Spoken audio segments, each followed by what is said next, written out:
நாம் தமிழர் கட்சியின் திருக்கோவிலூர் சட்டமன்ற தொகுதியின் சார்பாக என்னை செந்தமிழன் சீமான் அவர்கள் இந்த தொகுதியில் களமிறக்கியுள்ளார். இதில் எண்ணற்ற சட்ட போராட்டங்கள் நடத்தியிருக்கிறேன். சட்டவிரோத மணல் கோரையை மூடியிருக்கிறேன். திருவெண்ணைநல்லூரை தனி தாலுக்காவாக அறிவித்து விழுப்புரம் மாவட்டத்துடன் இணைக்க அரும்பாடுபட்டிருக்கிறேன்.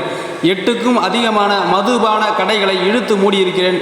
மாவட்ட உரிமையியல் மற்றும் குற்றவியல் நீதிமன்றம் திறக்க பல சட்ட போராட்டங்களை நடத்தி வெற்றியும் கண்டிருக்கிறேன். ஏழை மக்களுக்கு இரத்த தானம் செய்தும் இருக்கிறேன். கொரோனா பேரிடர் காலத்தில் தமிழ்நாட்டில் பற்றாக்குறையாக இருந்தபோது ஆக்சிஜன் சிலிண்டர் நானும் எனது குடும்பமும் சேர்ந்து 302 ஆக்சிஜன் சிலிண்டர் கொடுத்து உதவிகரம் நீட்டிருக்கிறேன். கண்டாச்சிபுரம் தாலுகா தலைநகரத்தில் தலைமை மருத்துவமனை மற்றும் மாவட்ட குற்றவியல் நீதிமன்றம், உரிமையியல் நீதிமன்றம் போன்றவற்றை கொண்டு வர அரும்பாடுபட்டிருக்கிறேன்.